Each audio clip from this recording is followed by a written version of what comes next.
Fine. Okay. So let us start. So we'll start with the new topic called the mechanics, right? So this is mechanics. So this is not a new topic. So at +2 standard itself, actually, we have learned what is this mechanics. And this mechanics actually is the study of a rigid body movement. So that is as simple as that. So till now, actually in fluid dynamics, whatever we have studied is the study of the distributed particles or actually continuous media, how the fluid actually is traveling. Now this is also coming under the same category, but this is related to the rigid body movement, right? So first of all, actually, let me list down the syllabus and then actually we can see what all we can learn from this particular topic. So in this actually the first and foremost topic is the D'Alembert's principle.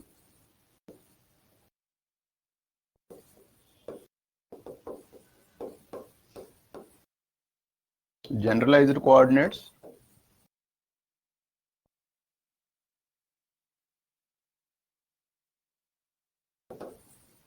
And then Lagrange's equation of motion. Lagrangian mechanics. Hamiltonian mechanics.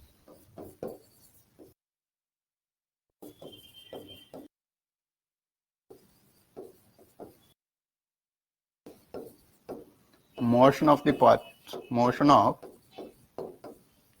a rigid body in 2 dimensions. And the moment of inertia.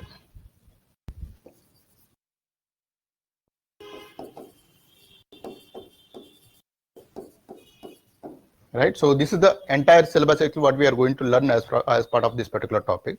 Out of this actually, this is motion of a rigid body in 2 dimensions. So this was actually clearly described in the case of the dynamics. So in the statics and dynamics of the paper 1 part, there actually I have clearly explained this with various aspects and many problems.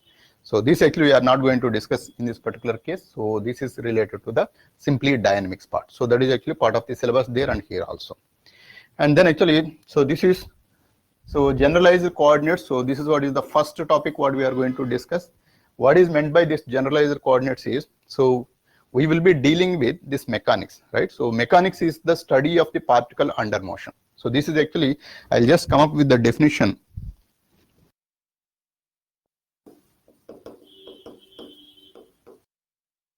Study of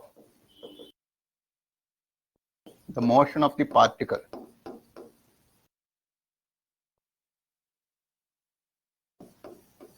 Right? So study of the motion of the particle. So this actually again we can classify into the rigid body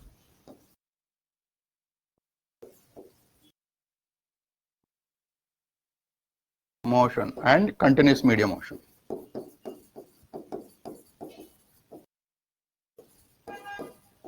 And this continuous media motion, so this is actually the distributed part which we have clearly discussed, and this is actually specifically what we have defined this as the fluid dynamics or the fluid mechanics.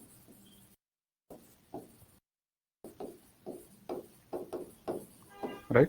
So coming to this rigid body motion, so first of all we need to understand what is a rigid body. Rigid body by meaning, suppose if I take this particular pen, and on this particular pen, if I apply any force on this, then actually the dimensions of this particular body, or actually the distance between any 2 particles of this particular body is not going to be changed, even though if you apply infinite amount of the force on this particular body. That is the meaning of the rigid body, but usually it won't happen. So none of the bodies are rigid body in the entire universe. So if you apply a force, then automatically there is a little bit of compression. Suppose if I apply force strongly on this particular pen, there is a little bit of compression on this, but that is actually very small in nature. So this is being a solid body, obviously it is expected that actually the distance between the 2 particles actually is not going to be changed, whatever may be the applied force it is, but it is a considerable amount of the change is not going to happen. But a little bit of change automatically it happens whenever you apply a force.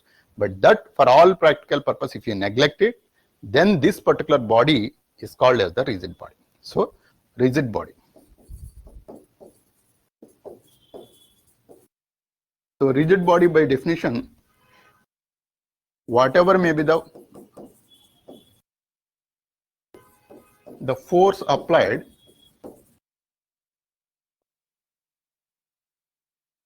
on a solid body, the distance between any two particles, the distance between any two particles of the body is not changed. Such kind of bodies are called as the rigid body.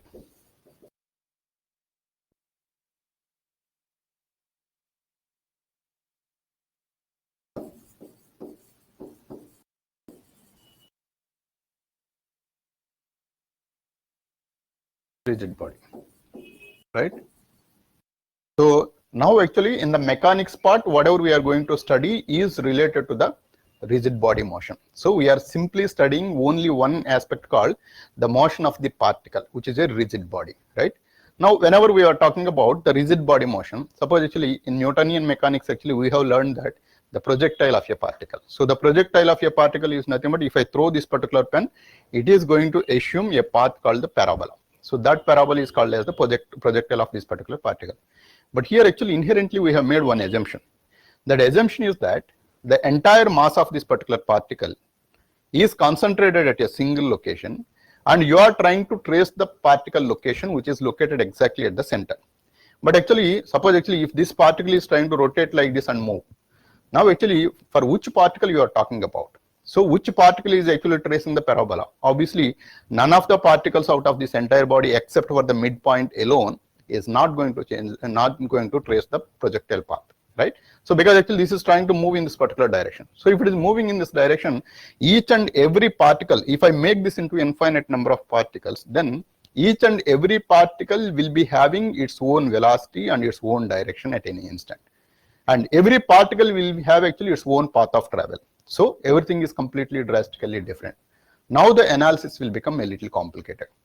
Now the Newtonian mechanics actually whatever we have studied, so there actually most of the times what we are going to study is a single particle. A single particle meaning, so the entire body whatever I have considered here, this actually for all practical purpose we assume that the mass of this particle is located exactly at the center and we are tracing only the central particle because actually that is the mass actually where it is located. So we are individually considering each and every particle in this particular case. So this actually being a solid body, then actually we have analyzed the body actually in two different ways. One is the actually linear motion, another is the rotatory motion or the circular motion. And in the case of the circular motion, actually there is a concept of the moment of inertia actually that we brought in that I hope actually I have already explained in the case of the fluid dynamics, but again actually I'm going to discuss it anyway. So that actually, so circular motion actually will give the insight of these particular particles. When it is moving, each and every particle will be having its own velocity. So because actually this is how actually it is moving. Now in that case actually each and every particle actually is trying to trace a circular path here. Now depending upon the radius of this particle from the center, so it is going to have its own velocity. So that actually will be clearly describing. And there actually we have introduced a concept called the moment of inertia. That moment of inertia calculation is dependent on the shape of the body along with the axis of rotation of this particular body. Suppose if this is actually rotated like this, then actually it will be having one magnitude of the moment of inertia. The same particle actually it is trying to rotate like this, then actually it is going to have the moment of inertia differently. But this is actually the same particle or the same shape actually it is trying to rotate about a different axis. So the rotational axis actually does matter a lot in the case of the calculation of the moment of inertia. So that is the reason actually that was described as a separate topic called the moment of inertia. So this actually we brought in due to the fact that every individual particle of this entire body is considered separately. So this is what is called as the moment of inertia, which we are going to discuss in this particular context. And then actually now the advanced mechanics. Advanced mechanics is nothing but now actually if there are multiple particles that are involved. Now in such case actually Newtonian mechanics actually will make complications for solving. So multiple particles meaning suppose actually take an example of this. So there is one thread like this and let us say this is the thread and there is one ball that got tied up here and there is one more ball actually that got tied up here. Now actually if I try to rotate this thread like this, so in a circular fashion actually if I try to rotate it, then actually each and every particle actually will be trying to rotate. Now actually there are two different particles actually that we are considering it separately. Now each particle will be having its own velocity and its own direction at any point, and each particle will be having its own momentum, and each particle is associated with a certain amount of the centrifugal force. So all the values are actually completely independent to each and every one. So when there are multiple particles, though flexible, here actually rigid body is different. A rigid body is actually this particular shape altogether, but there are two different rigid bodies but connected with such one thread. So that means actually there is one thread that is actually restricting the path of the particle there. Now under such kind of conditions, so Newton mechanics actually it will make much more complications. Those complications to avoid, there are new aspects actually that came in. Those aspects are, that is the Lagrangian mechanics actually, which is a new topic altogether. There is a drastically different way of thinking that is going to be adapted, and that actually what we call as the Lagrangian mechanics. And in the Lagrangian mechanics, to understand, there is a prior requirement from mathematics. So that prior requirement is nothing but understanding the generalizer coordinates. So what is meant by generalizer coordinates actually, we need to understand. And what are all the constraints? So that constraints actually how it will decide the motion of the particle. So such kind of aspects actually what we are going to discuss as part of this generalizer coordinates. And the extension of the generalizer coordinates. So Newton laws actually, there are three different Newton's laws we are going to discuss at +2 standard. That is, every particle tries to stay in its state of rest or of motion unless otherwise it is compelled by an external force. So this is a fundamental principle. So this is there everywhere. That is the first principle. But the second principle actually which makes the subject complicated. That is, the second principle alone, so civil engineering people actually they study as engine mechanics, so only the second principle. That is, so the velocity of the particle, or actually the moment of the particle, so rate of change of momentum dp by dt is equal to the applied force. So this actually, it makes the entire subject complicated. And this principle alone, we study as a separate topic called, this is the statics. So statics is actually dependent on this one. Even the dynamics also, it is the same principle. Statics and dynamics actually is just studying the Newton's second law. So that is dp by dt under different scenarios and different particles and different variations. Everything we do consider there. But essentially we are going to study the Newton's second law of motion. That is, so rate of change of momentum is equal to the force applied. So this is actually the Newton's second law. And then actually the third principle actually which says that, so for every action there will be an equal and opposite reaction. So depending upon that actually there are some fictitious forces or actually unknown forces, or actually depending upon the scenario there are some forces default though exist, and those forces needs to be considered while analyzing with the help of the Newton's second law. So those unknown forces to consider, the third law actually will help. That is the action and reaction, right? So those things actually we are going to study as part of the Newtonian mechanics. In the case of the Lagrangian mechanics, so there actually we were talking about the momentum and the force, right? Now actually we are generalizing that concept. So in the case of the Lagrangian mechanics, what we do is actually we are generalizing that particular concept with the position vectors and along with certain amount of the constraints to analyze multiple particles. So this is actually more generalized way of analyzing the same mechanics. So whatever we are going to study in the case of the Newtonian mechanics is nothing but actually studying the rigid body particle movement from one location to another location. Now there it is actually analyzed with this particular principle. Now in the case of the Lagrangian mechanics, so we are generalizing when there are multiple particles subjected to certain constraints. So this scenario actually more general or actually more practical. For example, if you wanted to study the gaseous particles that are moving within a ball or within a closed surface, then actually every particle actually is trying to move within that particular space of the sphere. But actually those are constrained to restrict within that spherical shape. Now that constraint needs to be considered. At the same time, how the particles are interacting, that also needs to be considered. And suppose actually if there is a spherical shape like this, on top of that actually if you leave a ball, and what is the path of the particle? If you have two different balls connected by a thread, then actually how these are actually traveling. Such kind of scenarios to analyze, Lagrangian mechanics actually it will help. So it generalizes the discussion or generalizes the mechanics to a greater extent. So that is what we are going to study in the case of the Lagrangian mechanics by taking the help from the position vector concept from the vectors. And then actually that position vector actually along with the constraints. So those constraints actually are involved with that constraint. Suppose if you are moving a particle subjected to a spherical shape, or you are moving a ball actually with a thread like this, then actually it is trying to move only in the circular fashion. That means you are restricting the particle to move only in a circular fashion.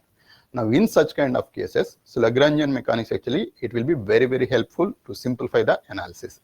And there actually we are going to use the concept called the generalized coordinates. But these generalized coordinates actually, if it is restricted to only to the momentum, that momentum actually, if it is considered as a generalized coordinate, then actually the analysis will be far simpler than the previous one. So that actually Lagrangian mechanics itself actually, it involves a little bit of complexity by involving second order derivatives or the second order partial differential equations. There actually, to analyze that in a simpler manner, if you define the generalized coordinate as the momentum, then that time that momentum consideration will help in simplifying the Lagrangian equations to a greater extent. Rather than having a second order differential equations, we can have two different first order differential equations provided if you consider the generalized coordinate as the momentum. And that analysis is made by the Hamiltonian, and hence actually there is something called the Hamiltonian mechanics, which is the simplified way of analysis from same Lagrangian mechanics which was derived, and that actually we are going to discuss as part of this Hamiltonian mechanics, right? So and then actually to derive the Lagrangian equation, so the Lagrangian mechanics to formulas whatever we have used, right? So those to derive the fundamental principle, which was again derived from D'Alembert's principle. The D'Alembert principle actually, it was again using the principle of this Newtonian mechanics. So from Newtonian mechanics actually the D'Alembert's principle came in. From the D'Alembert's principle actually Lagrangian mechanics came in. From the Lagrangian mechanics actually Hamiltonian mechanics came in. And this generalized coordinates is a fundamental understanding for the analysis purpose from the mathematics. And then actually, so in that particular analysis actually we do have the moment of inertia as a separate topic, though actually we are not going to discuss greatly in this particular aspects, but this as a separate topic we are going to discuss because actually it is part of the particle under 2 dimension. So this actually, the particle under 2 dimension, we have discussed clearly in the case of the dynamics, but there actually we are assuming that the moment of inertia calculation is known. But here in our mechanics topic, we do calculate the moment of inertia for different variations of the particles and different axes of the rotation. So this is what actually broadly what we are going to discuss as part of this particular mechanics, right? So do you have any questions?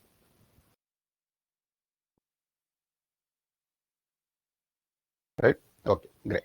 Now actually let us see what is this. So first of all, actually there are certain principles, like first actually we need to understand what is a momentum.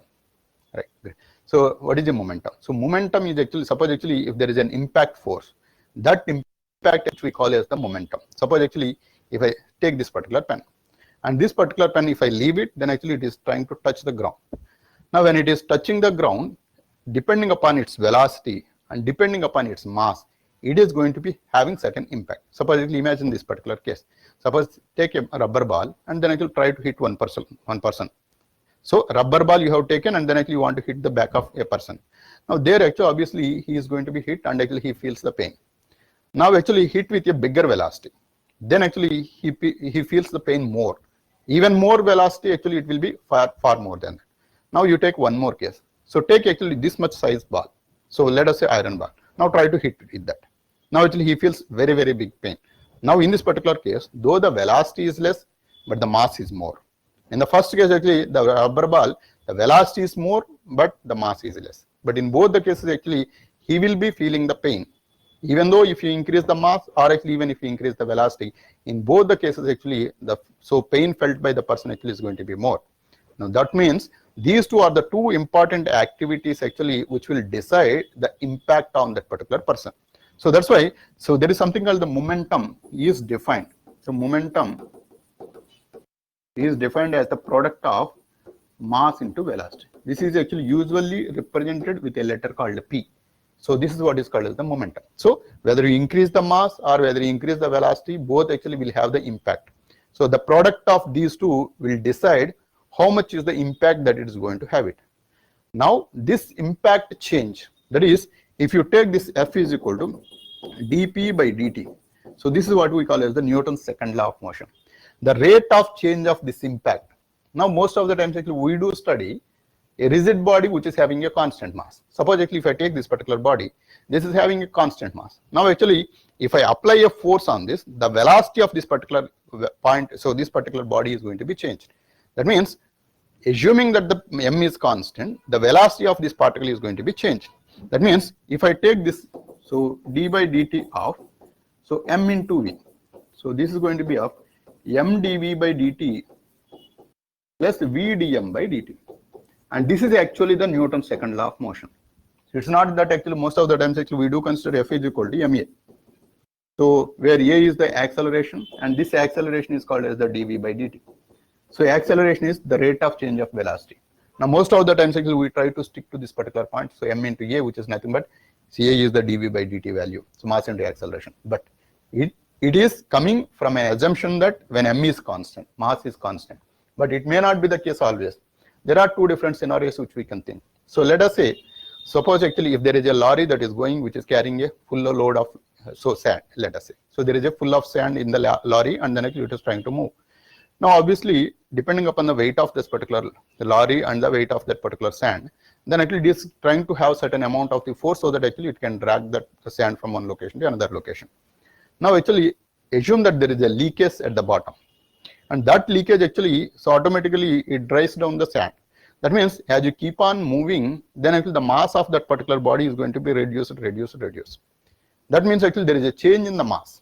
So even though the lorry is going with a constant velocity, then we need to apply certain amount of the force, even though it is traveling with a constant velocity, because there is a change in the mass as well.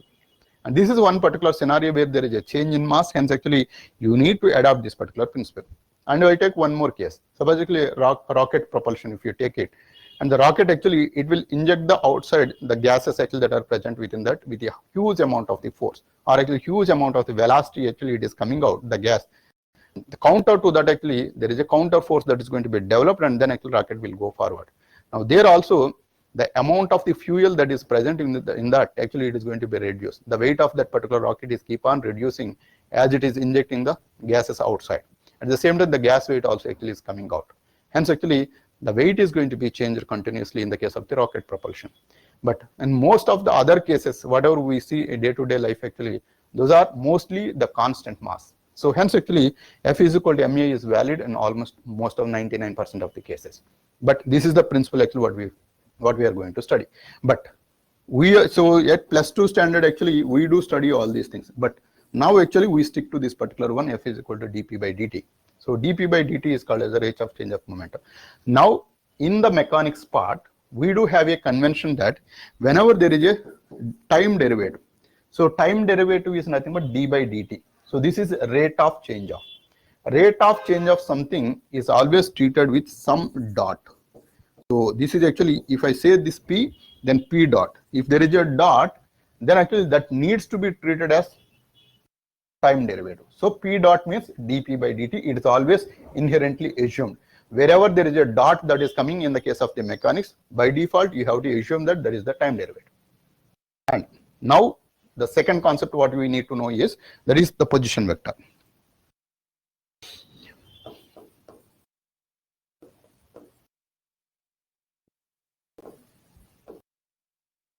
The position vector. So the fundamental understanding of this mechanics is just studying the position vector. Why do we need to study this position vector at all? Suppose actually, if I take a particle, let us say, so there is one particle that is located here, and then actually this particle over the time actually it moved from this location to this location. Now this position vector, which represents a r1 vector, now it is moved to this particular location which represents r2 vector, right? Now whenever we wanted to study the velocity or the moment of the particle, this particle is moved from this location to this location over the time t. That means the position of this particular particle initially at x1, y1, z1, now actually it moved to x2, y2, z2, right? So this is how actually it is moved. Now the position vector usually represents the position of the particle with respect to a defined origin, and this is the defined origin, let us say O. So this is the defined origin, and with respect to this point actually it is located at this particular point, and the r1 can be expressed as x1 into I plus y1 into j plus z1 into k, and similarly r2 can be expressed as x2 into I1 So y2 into j plus z2 into k. So this is the position vector. Now this vector, whatever we are going to do, now this vector is r1, and let us call this vector as dr vector. Then r1 plus dr is equal to r2 as per the triangular law of vector variation. So this is r1 plus dr is equal to r2. Or dr can be written as r2 minus r1. So this is actually from the triangular law of vector addition, the change in the displacement. So this is going to be represented by dr, and this dr value is equal to r2 minus r1. Now the rate of change of displacement vector is defined as the velocity.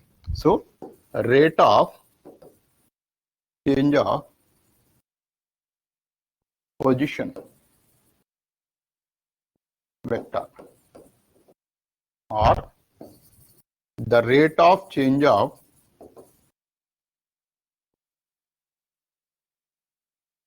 displacement vector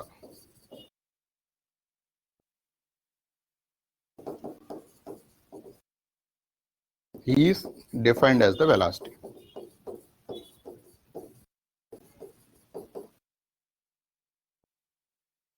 So this is defined as the velocity.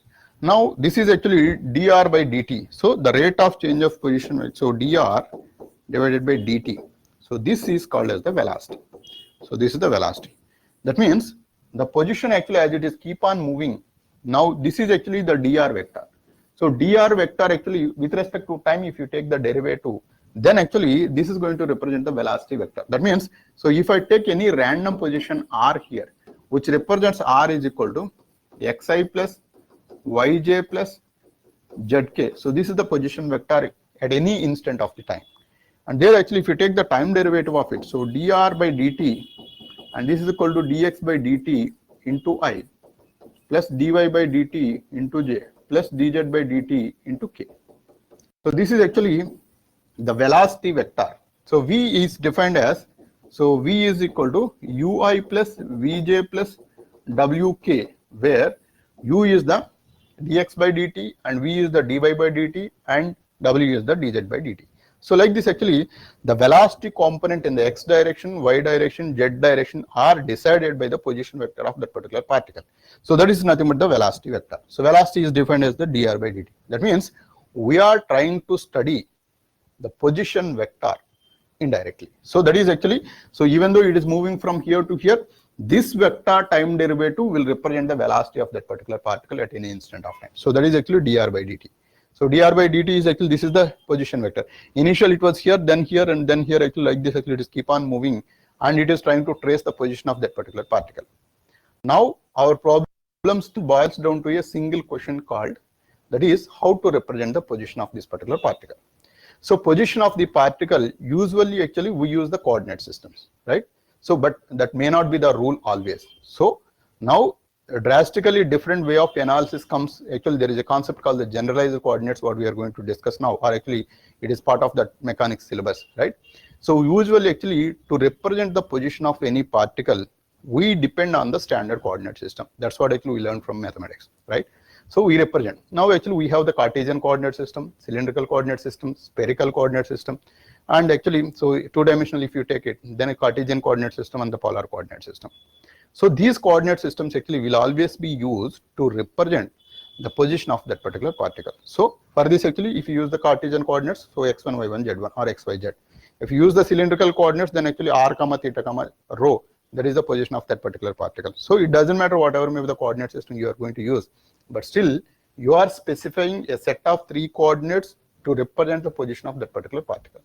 But is it a rule to represent only the coordinate system, or the position to be represented, is it only the coordinate system which represents a length or actually angle, or actually those are all the only things actually that can be used to represent the position, or actually something else also can be used? So from that question, this concept of the generalized coordinates comes into picture. So what is this? But more or less actually 99% of the problems whatever we are going to solve, these problems are at least actually to our level of mathematics optional subject, actually we do still depend on the position coordinates as the standard coordinate system values, that is the x, y, z or r, theta, rho, or actually r theta z, such kind of values, whatever we use in the case of the Cartesian coordinate system, right? Those things only will be used even to represent the generalized coordinates. But what is meant by generalized coordinate is, suppose if I say that the position of this particular particle is y comma z. Now this x value, y value and z value, let us say I can uniquely identify with the state of that particular system. State of that particular system is, suppose actually, let us say at this particular point, obviously it is having a different velocity, it is going to have a different momentum. And at this particular point, actually, it may be having a different kinetic energy, or actually it may be having a different potential energy.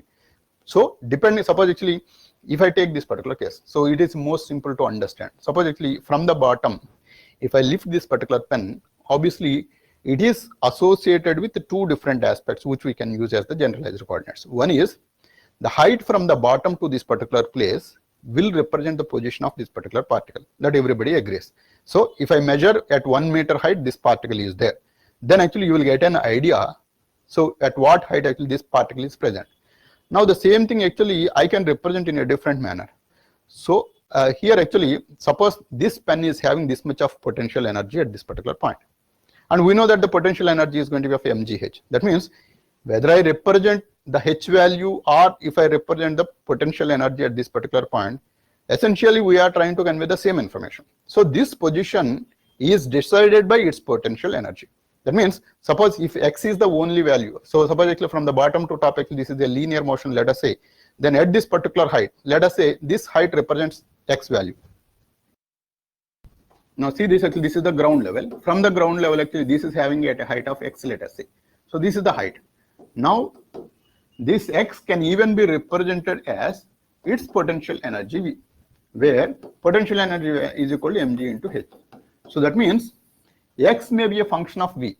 So that means if x represents the position, this V value, which we call this as the generalized coordinate. So this generalized coordinate meaning we are trying to represent the position itself, but with a different values, or actually it's not actually the coordinate system values, rather than that the state of that particular body represents that particular position. So at this particular point, it is going to have certain amount of the potential energy, hence actually this is how it is located, or this is where it is located, that you can conclude it. So this represents the position, this represents the generalized coordinate. So every position in case of the 3D space, if you consider it, so 3D space can always be defined as three different values, x, y, z. So three different values, but actually x may be defined with q1, q2, q3. So these are actually three different values of the generalized coordinates. So these are the generalized coordinates.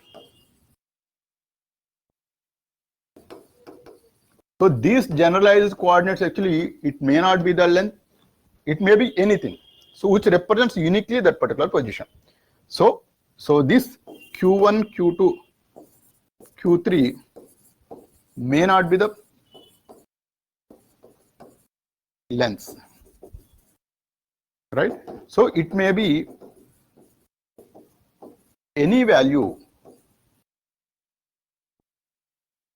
which uniquely represents the position.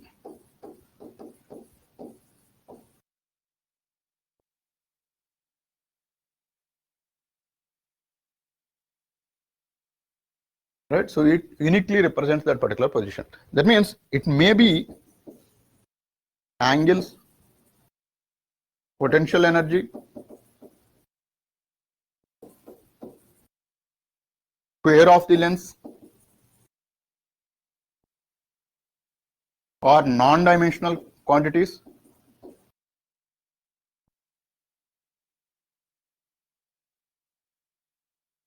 So it doesn't matter actually, but it has to uniquely represent all such kind of values. Actually, if I could able to identify three different values or three different variables which uniquely decides that particular position of that particular particle, then those set of variables, which we call this as the generalized coordinates. So this may not be limited to the position. So this is the key understanding, which we have a separate topic called the generalized coordinates. So generalized coordinates still represents the position, but in a different way. Those values are actually in a different way, meaning It may be a potential energy, it may be a kinetic energy, it may be a momentum, or it may be a length, or it may be a square of length, or it may be an angle, or anything for that matter. Actually, it can use as long as it is uniquely identifying that particular position, right? So this is what is defined as the generalized coordinates. So the fundamental understanding between the Lagrangian mechanics and the Hamiltonian mechanics is, if these generalized coordinates are used as it is, maybe having any particular value, square of the length or the angles, or actually maybe anything actually of entire variations of this, so then actually it is called as the Lagrangian mechanics. But if these q1, q2 are actually the momentum of the particles, let us say, so this is actually p2i. So like this, actually, if it is representing the momentum of the particles, then actually the analysis will be much more simplified. And in such case, actually, we define this as the Hamiltonian mechanics. So Hamiltonian mechanics, actually, it uses the momentum as the generalized coordinate. So that is the fundamental difference between the Lagrangian mechanics and the Hamiltonian mechanics. So essentially, the system of particles when it is moving, or a dynamic system or a kinematical system, it can be defined with the help of these generalized coordinates. Now, when you are defining the generalized coordinates, depending upon the number of bodies or a number of particles you wanted to analyze, how many number of such kind of variables that are important, that you need to, how many number of variables. So that is a key information actually whenever we wanted to analyze a system of particles. A system of particles meaning, suppose if you take a billiard ball, so billiard place, actually there are multiple balls. Now one ball hits multiple balls. Then actually the analysis boils down to many particles or many balls actually that are moving in a different way. Now each particle is actually subjected to a different direction and different velocity, and each is actually hit by a different force. Now to analyze all such kind of particles simultaneously, how many number of variables that you need to represent that system uniquely, and that's what actually which we call this as the degrees of freedom. So the degrees of freedom,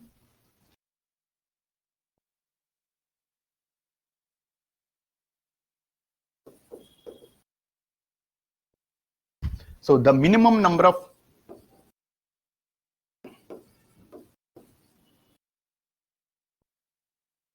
variables or independent variables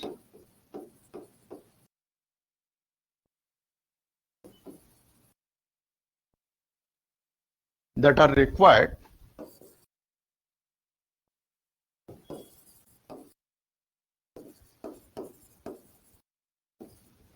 to analyze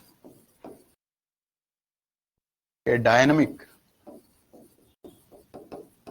system involving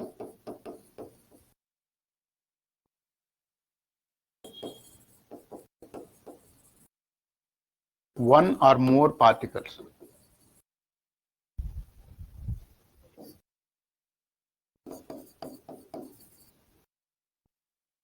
is called degrees of freedom.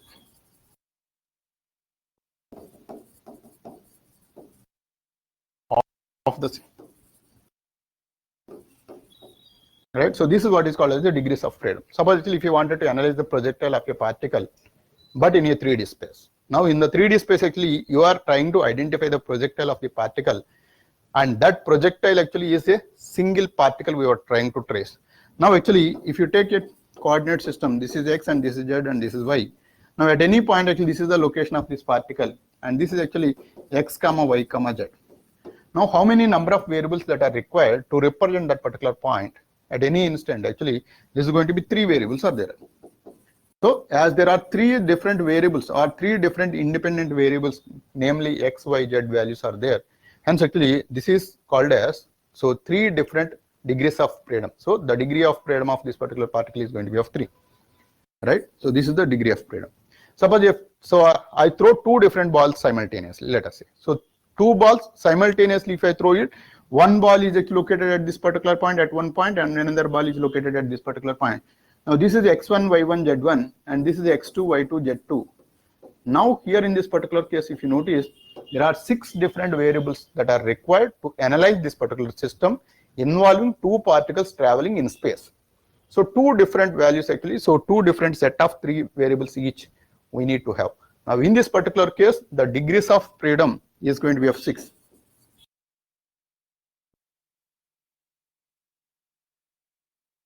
So this is going to be of 6. So 6 different variables actually that are required to analyze this particular system of balls. Suppose actually these are freely there. Suppose actually if I take one more case. Now let us say there are 2 different balls that are connected each other with a thread. Now actually I am trying to throw that particular thread. So 2 balls connected with a thread, and then actually I am trying to throw it like this. Now in such case actually this is one ball, this is one more ball, and then actually these 2 are connected like this, and then actually these 2 are actually traveling. Now in this particular case it will have its own position x1, y1, z1, and it will have its own position x2, y2, z2. And then actually there is one constraint that is associated between these 2. That constraint is the distance between these 2 actually is tied up with a fixed thread. Hence actually there is going to be a constraint, or actually the distance between these 2 is maintained constant. That is a constraint. So that constraint actually what it says is, so x2 minus x1 whole square plus y2 minus y1 whole square plus z2 minus z1 whole square is equal to distance square L square. Now this value out of the 6 different variables that are present in this, so you might think that actually this is going to be of a system involving 6 degrees of freedom.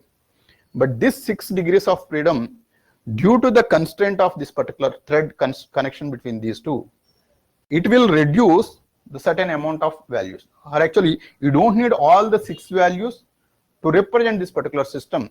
You need only 5 different values, because actually one variable can always be expressed as L, which is as constant, minus sum of all these values. 5 other variables together actually can be expressed for one variable, and hence actually that one variable can even be expressed, and rest of the values actually you can take it as it is. So 4 variables are fine, and the 5th variable actually is expressed with other variables, and actually you don't need 6 different variables. So total actually you need only 5 different variables to be there, and this is what actually the constraint which reduces the number of degrees of freedom.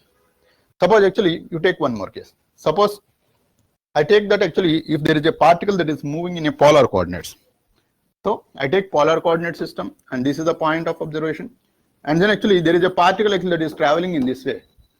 If there is a particle it is traveling this way, then actually at any position if you want to consider it, and this point is having its own value of r and theta. So r and theta are 2 different values that are needed to identify uniquely the position of that particular particle. So hence the degrees of freedom is going to be of 2.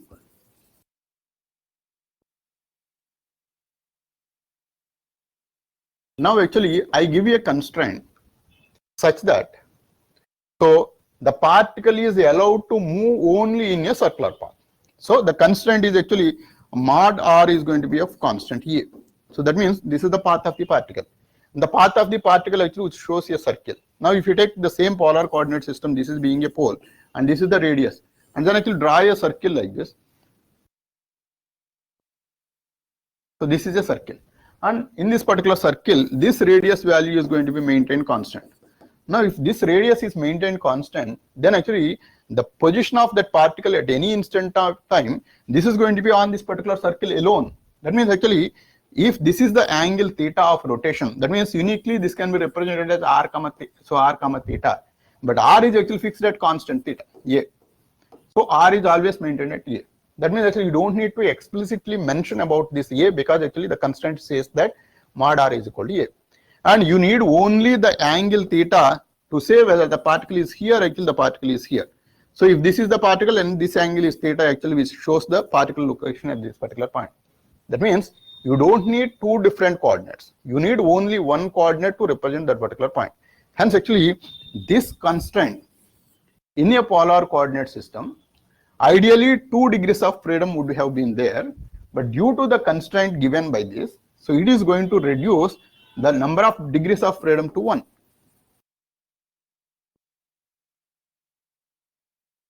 Now the degrees of freedom is going to be 1. That means constraints will reduce the number of independent variables that are required to represent that particular kinematical system, right? So this is the advantage. So if you have multiple constraints, each constraint will reduce one variable. So depending upon the number of constraints, actually you don't need to analyze all the coordinates. So this is called as the reduction of the independent variables with the help of the degrees of freedom. And then actually there are other variables like superfluous coordinates. Right? So superfluous coordinates. So these superfluous coordinates are actually, these are also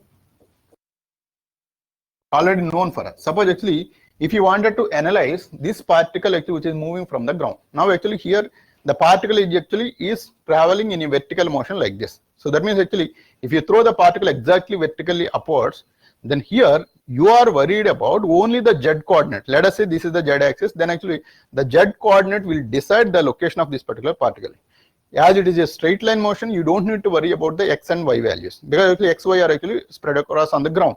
So x, y values actually you don't need to analyze at all, and you need only the z coordinate value. That means actually this can be treated as a single dimensional motion. Then the degrees of freedom is going to be of 1. And in such case actually if you want to put it in the 3-dimensional coordinate system, but still actually it can be analyzed with only one coordinate, and the rest of the coordinates actually in this particular case actually x comma y are the coordinates which we call this as the superfluous coordinates, right? So as we are targeting to analyze the multiple particles to be there, and hence actually as the number of equations that are going to be worried out is going to be of more, now our concern is to reduce the number of equations or the number of variables that are involved. And for that actually we do consider this particular scenario of this degrees of freedom. Actually you wanted to reduce it. For that actually we will be using the constraints depending upon the system description, right? And again actually these constraints actually are classified into holonomic constraint and non-holonomic constraint. Now holonomic constraints,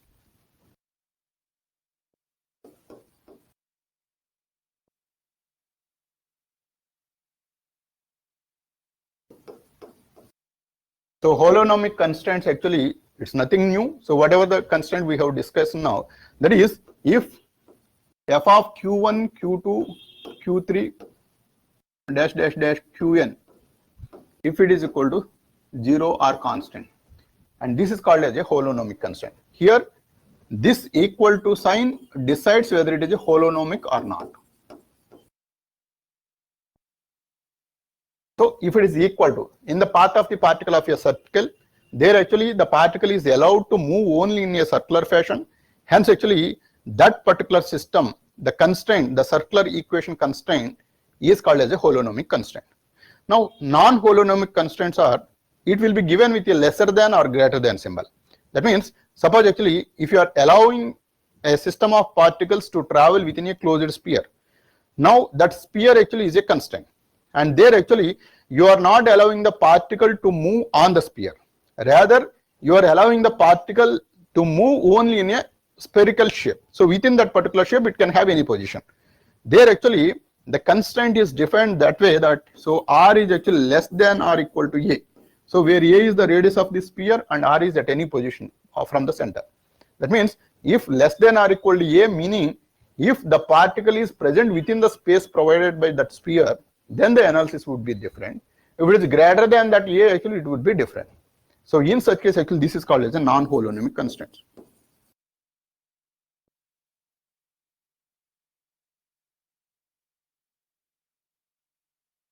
Right, so this is called as a holonomic constraint. And then actually there is something called celeronomic constraint.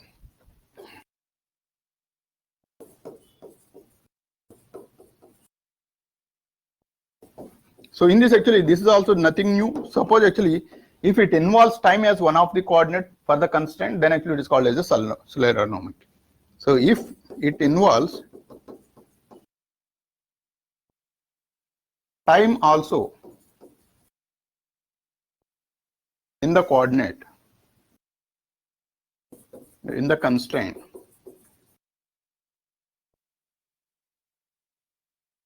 then the constraint is called as celeronomic.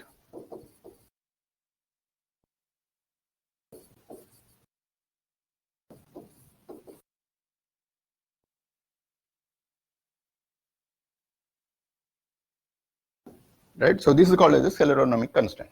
So like this actually these constraints will help in reducing the number of independent variables that are required. Now here if you try to understand, we are targeting the position, and that position is expressed in a set of generalized coordinates, and those generalized coordinates are reduced into the smaller number of variables that are required, and then actually that will be used to identify the position of the particle at any instant of the time. So that path of the particle, so if there are multiple particles that are involved, then you will be identifying the path of the particle. So like this actually we are trying to analyze the entire topic of the Lagrangian equations and the Hamiltonian equations. Now to understand this Lagrangian equation actually, first actually we need to understand what is the principle of virtual work. So what it says, the principle of virtual work. So principle of virtual work says that suppose actually if I have this particular pen, and this pen if I try to move by applying a force, then actually we know that there is certain amount of the work that was done on this particular pen. So that means notice there are two different aspects that are present in this. So one is actually I have applied a force on this, and another is actually the amount of displacement actually traveled. Now we take in another case. Suppose actually I take this particular building, and then actually I try to push this particular building. Now I have applied all my energy and I try to push it, but actually I am not able to move it. Now in that case actually I have applied a huge amount of the force, but essentially I couldn't be able to move this particular building, not even 1 millimeter.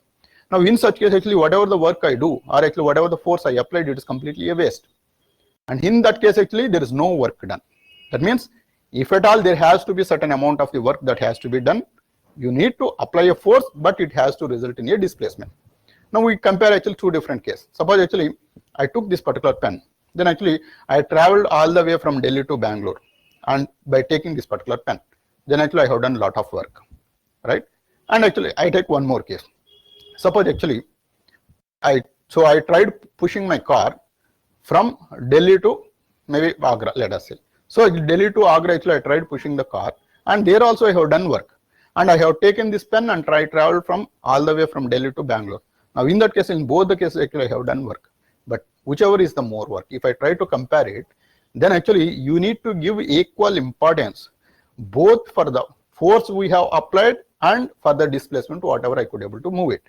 So car was moved only for a distance of let us say maybe 50-60 kilometers, let us say, but actually the pen was moved let us say maybe of 1000 kilometers, or actually 10,000, so 2000 kilometers if I move it, then actually the amount of the work done in both the cases actually is huge. But actually if you wanted to compare it, you need to multiply the product and then actually compare it. That's exactly how the definition of the work came into picture, because we need to give equal importance for both of these scenarios. More work causes it, so more force and you can cause more work, or actually less force but longer distance also actually it will cause more amount of the work. So that is why actually whenever we consider the work, we always consider the product of the force applied and the displacement that is moved, and that too whenever we are applying the force, the effective force needs to be constrained, or the effective force needs to be considered, but not whatever the force you apply. So that also I have explained. That is, suppose actually if this is the block, and if I try to apply this, and this is being a ground, then actually whatever may be the amount of the force I apply, I will not be able to move it at all. And in such case actually essentially I have done zero work. Suppose if I apply the force in this direction, certain amount of the component of the force is trying to push down, and certain amount of the force actually is trying to push rightwards. And whatever the component that is going down actually it is completely of waste, and whatever it is trying to move in this direction it is completely of useful. So in such case actually the effective force, this F cos theta, needs to be considered. So F cos theta is the effective force that is used in making a displacement of this particular block. So hence actually this is X is the displacement and F cos theta is the force, and the product of these two actually will be the total work done, and this is the work, right? That means there has to be a force, that is understood. Now we take one more case. So let us take the static equilibrium of the body. Static equilibrium of the body meaning, now take this particular pen. Now on this particular pen there are two different forces that are acting always. That means the gravitational force which is acting on this body is always dragging down. At the same time my hand is trying to hold it by applying a counter force in the upward direction, which is the normal reaction of this particular body. So normal reaction is acting upwards and the weight is acting downwards. Both the forces together actually is acting on this, but still actually this pen is not moving. So two forces that are present but not able to move this particular. Now in such case actually this body, it is said to be under static equilibrium. So static equilibrium meaning there are multiple forces that are acting, but all the forces results in zero effective force on that particular body. And in such case actually we say that the body is under equilibrium condition, or actually specifically this body is under linear equilibrium condition. So because actually suppose actually there are two different forces that are acting on this. Let us say I am trying to move this particular pen like this. So one force on this side, one force on this side. Both the forces are compensated to each other. Hence, actually, there is no work is going to be there. Actually, there is no effective force that is acting on this particular body. Now I take one more case. Suppose actually, so I try to apply one force downwards here and one force upward here. So this way, actually, if I try to push this down and this up, both are exactly acting opposite to each other and equal magnitude, acting on the same body. So this is actually, see this particular scenario. So this is the pen and there is one force here, there is one more force here. This is also F and this is also F. And this is acting upwards and this is acting downwards. As the point of application of these forces are different, though the magnitude is exactly same and acting opposite, even then also actually it is trying to rotate this particular body in this direction. So it will be trying to rotate in this particular body. So here actually making linear equilibrium is not sufficient to identify whether this particular body is under equilibrium or not. Now in this particular case, so if this particular force actually causes a rotation, obviously it causes a rotation. And hence actually we need to worry about the rotational equilibrium also. So when a body is said to be under equilibrium only when there is no resulting linear movement and no resulting circular movement. So both the things needs to be constrained or both the things needs to be understood clearly. Then only we say that actually the body is under equilibrium. And this is the only point we study as a separate topic called the statics. So this point itself we study completely as the statics. So that means forces are present, but the body is actually not moving in any direction. Got it? Yeah. So Ashwardhan, so the force applied in the direction of the displacement, that actually needs to be considered always. So whatever may be the entire force that you shouldn't consider.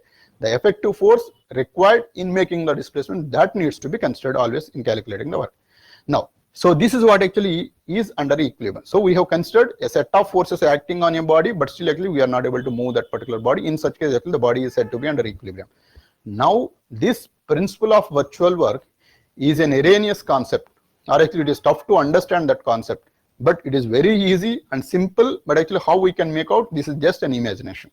What is that imagination is? See this, suppose actually if I hold this particular pen. Now if I give a little bit of displacement in this direction, if I leave it automatically, it comes exactly into the middle. So if I leave it like this, then actually it comes. And this particular scenario, which we call this as the stable equilibrium of this particular body. So stable equilibrium of body is defined as, if I give you a little displacement, if it comes back to its original position of equilibrium, then it is called as a stable equilibrium. Being equilibrium doesn't matter here. So here actually being equilibrium is at this particular point, we know that multiple forces that are acting, but it is not moving. But if you give a little bit of displacement, it is coming back. Now in such case, this particular equilibrium is called as a stable equilibrium. Suppose if I take this particular case. Now in this particular case, I am holding at this particular point, and if I give a little bit of displacement, it won't come back. Rather, it tries to move in this direction. And this particular equilibrium is called as the unstable equilibrium. Now we take the stable equilibrium case. Now in this stable equilibrium case, if I give you a little bit of displacement, then actually if I leave, it's coming back automatically. That means if the system is under equilibrium, the system is under equilibrium,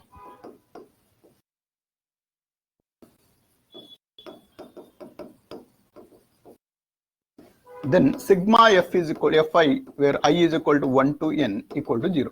So this is the condition for the system to be under equilibrium. When there are multiple forces that are present, those are acting on the body, but still actually it is not making any displacement, or actually the effective force is going to be of 0. Now if the effective force is 0, then actually if I give instantaneously a virtual displacement in the case of the stable equilibrium like this, actually if I give a little displacement and leave it, then actually it is coming back to its original position. Hence actually even if you give a little bit of displacement, the effective work done is going to be 0, because actually it is again coming back to its own position. That means if you give an instantaneous virtual displacement, if we give an instantaneous virtual displacement,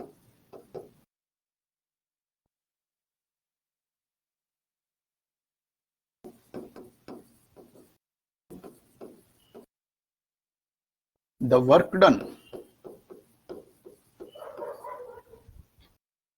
will be 0. And this work or this principle is called as the principle of virtual work.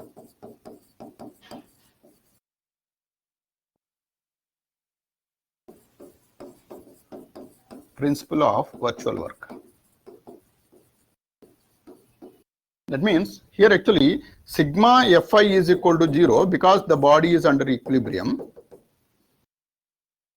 and force multiplied by the displacement with a dot product. So I is equal to 1 to n F dot delta r. So delta r is the virtual displacement. So this value is going to be of 0.